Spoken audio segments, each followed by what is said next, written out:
సఖీ కార్యక్రమానికి తిరిగి స్వాగతం. మా అమ్మమ్మ తెచ్చిన హారతిని నేను మా పిన్ని భక్తిగా కళ్ళకద్దుకున్నాం. అమ్మమ్మ ముఖం అదోలా పెట్టి ఒక చేత్తో పొగాకు పొగ మేఘాల్ని చెదరకొడుతూ తాతయ్యకి హారతిచ్చేందుకు వెళ్ళింది. నీకన్నా ముందే ధూపాన్ని నేనే వెలిగించాను అంటూ నవ్వారు తాతయ్య. అమ్మమ్మకి కోపం వచ్చింది.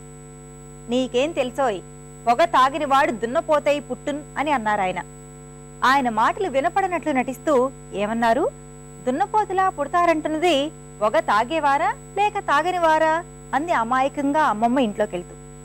అమ్మమ్మ ఉద్దేశం అర్థమై నేను మా పిన్ని కిసుక్కు నవ్వాం. మా తాతగారు మాత్రం తేలికుట్టిన దొంగలా మిన్నకున్నారు. ఈ కార్యక్రమం తర్వాత మరికొన్ని విషయాలు మాట్లాడుకుందాం.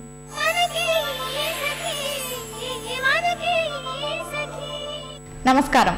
కళా సౌరభం కార్యక్రమానికి స్వాగతం. సకులు ప్రముఖ లలిత సంగీత గాయని శ్రీమతి సురేఖా మూర్తి గారు మనతో పాటు ఉన్నారు. ఆమె కళలకు చేసిన సేవల గురించి ఆమె మాటల్లోనే విందాం. నమస్తే మేడం. నమస్కారం అండి. మేడం, మా సకులు కోసం ఓ చక్కటి మధుర గీతాన్ని వినిపిస్తారా? పాడనా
వావ్, చాలా బాగా పాడారు మేడం.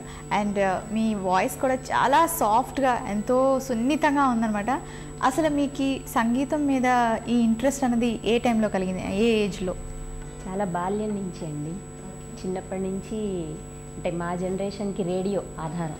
మ్యూజిక్ అంటే ఇప్పట్లాగా ఐప్యాడ్లు సెల్ ఫోన్స్ ఏం లేవు కదా. మాకు రేడియో ఆధారంగా ఉండేది. 24 గంటలు ఇంట్లో రేడియో మోగుతూనే ఉండేది. సో రేడియోలో వింటూనే పాట రాసుకోవడము, పాట నేర్చుకోవడము, పాడడం. అలా పాటలంటే ఒక రకమైన ప్యాషన్ అనమాట చిన్నప్పటి నుంచి. అంటే మీరు సంగీతాన్ని వెళ్ళి అంటే మామూలుగా నేర్చుకోవడం ఎవరైనా గురువు దగ్గర అలా కాకుండా మీరు విని పాడటం నేర్చుకున్నారు? అంటే శాస్త్రీయ సంగీతం నేర్చుకోలేదండి నేను. ఓకే. కాకపోతే మా నాన్నగారు, ఆయన కీర్తిశేషులు గొల్లపూడి రామచంద్రరావు గారు, ఆయన చాలా మంచి హార్మోనిస్ట్. ఓకే. అంటే మాది బందర్ యాక్చువల్గా మా ఊరు. సో ఆయన బందర్లో చాలా కార్యక్రమాలు హార్మోనీ ప్లే చేసేవారు మా నాన్నగారు. సో చిన్నప్పుడు ఇంట్లో సినిమా వెళ్ళి చూసొచ్చి ఇంటికి రాగానే ఆ సినిమా పాట మళ్ళీ హార్మోనీ మీద వాయించేవారు. నేను కూర్చుని మా నాన్నతో పాటు హార్మోనీ వాయిస్తుంటే నేను పాడుతూ ఉండేదాన్ని. ఓకే. సో అలా మా నాన్నగారి అంశ బహుశా నాకు వచ్చిందండి సంగీతం. సో ఎక్కడో దగ్గర ఒక బ్లడ్లోంచి అలా వచ్చింది అనమాట ఈ ఆర్ట్ అన్నది. అండ్ మీరు ఇప్పటివరకు చాలా పర్ఫార్మెన్సెస్ ఇచ్చారా madam? I mean with in India, out of India చాలా పర్ఫార్మెన్సెస్ ఇచ్చారు కదా. దాదాపు అంటే ప్రొఫెషనల్గా నేను సింగింగ్ స్టార్ట్ చేసి 32 ఇయర్స్ దాటిపోయింది. ఓకే. నేను 18 ఇయర్స్ నుంచి ఆల్మోస్ట్ పాడుతున్నాను, ప్రొఫెషనల్గా పాడుతున్నాను. ఇండియాలో కాకుండా ఒక 4 టైమ్స్ యుఎస్ వెళ్ళాను. ఆటా సభలకి, తానా సభలకి వెళ్ళాను. అది కాకుండా యూకే కూడా వెళ్ళాను, ఈటా, అక్కడ యూరోపియన్ తెలుగు అసోసియేషన్. అలాగే దుబాయ్, కువైట్, అన్ని కంట్రీస్లోనే పాడారు. ఇప్పుడు జనరల్గా సంగీతం అనగానే ఫస్ట్ అందరికీ గుర్తొచ్చేది ఏంటంటే కొంచెం బాగా పాడగలరు అంటే మూవీస్ వైపు ఇంట్రెస్ట్ ఎక్కువ చూపిస్తారు. కానీ మీరు ఈ లలిత సంగీతం మీద ఎందుకు అంత ఇంట్రెస్ట్ చూపించారు? నేను కూడా చిన్నతనంలో ఎక్కువ సినిమా పాటలే పాడుతూ ఉండేదాన్ని అండి. సినిమా పాటలు ఇష్టంగా ఉండేది, పాడేదాన్ని. కానీ రాను తర్వాత రేడియోలో నేను ప్రముఖ గాయనిమణులు బాల సరస్వతి గారు, శ్రీరంగం గోపాలరత్నం గారు, వేదవతి ప్రభాకర్ గారు, విజయలక్ష్మి శర్మ గారు, ఇలా వీళ్ళు పాడిన లైట్ మ్యూజిక్ సాంగ్స్ విని చాలా ఇన్స్పైర్ అయ్యానండి. అంటే మనం సినిమా పాట ఒకటి ప్రజెంట్ చేసామనుకోండి, సపోజ్ స్టేజ్ మీద పాడాము, అచ్చు సుశీల్లాగా పాడావమ్మా అంటారు, లేకపోతే అచ్చు జానకిలా పాడావమ్మా. కానీ నాలా నేను పాడాలి కదా. ఓకే. అంటే నా ఇండివిజువాలిటీ ఒకటి నేను చూపించుకోవాలి. ఇది నా స్టైల్ ఇది. అనేది ఒక ఇండిపెండెంట్గా ఇండివిజువాలిటీ చూపించుకోవడానికి అవకాశం ఇచ్చేది లలిత సంగీతం. అదే సినిమా పాట మీరు గాయని పాడినట్టే అంత అద్భుతంగా పాడినా కూడా అక్కడ మన ప్రతిభ కంటే ఆ పాట పాడిన ఒరిజినల్ పాట పాడిన గాయని ప్రతిభే కనిపిస్తూ ఉంటుంది. సో ఆ రకంగా నేను లలిత సంగీతం వైపు మొగ్గు చూపానండి. ఓకే, ఈ లలిత సంగీతం మీద మీరు చేసిన కృషి ఏంటి? అలాగే దీంట్లో మీరు ఏమైనా ప్రయోగాలు కానీ చేశారా? ప్రయోగం అనేది చాలా పెద్ద పదం అయిపోతుంది, కానీ నా యాంబిషన్ ఏంటంటే లైట్ మ్యూజిక్ని బాగా పాపులరైజ్ చేయాలి ప్రజెంట్ జనరేషన్కి అని. అది పాపులర్ కాదని కాదు, ఒక జనరేషన్లో చాలా పాపులర్ అయింది. అంటే ఒక 40 years వాళ్ళకి, 50 years ఏజ్ గ్రూప్ వాళ్ళకి, అంటే రేడియో విన్న అలవాటు ఉన్న ప్రేక్షకులందరికీ లలిత సంగీతం అంటే ఏమిటో తెలుసు. ఆ పాటలు కూడా ఇప్పటికీ పాడతారు. మేము స్టేజ్ పర్ఫార్మెన్సెస్ ఇచ్చేటప్పుడు లలిత సంగీతం అడిగి పాడించుకునే ప్రేక్షకుల్ని కూడా చూశాను. కానీ రాను రాను ఏంటంటే అసలు లలిత సంగీతం అనే ఒక వింగ్ ఉంది మనకి అని ప్రజెంట్ జనరేషన్ మర్చిపోతున్నారేమో అనే ప్రమాదం వస్తుంది. లలిత సంగీతంలో ఏంటంటే ఇప్పుడు సినిమాకి పాట ఒక సిచ్యువేషన్కి రాస్తారు. సో దానికి ఒక లిమిటేషన్ ఉంది పాటకి. సినిమాలో ఏదో ఒక ప్రేమ పాట, మ్యాక్సిమం ప్రేమ పాటలే కదా మనకి ఇప్పుడు వచ్చేది, సో ప్రేమ పాట మాత్రమే.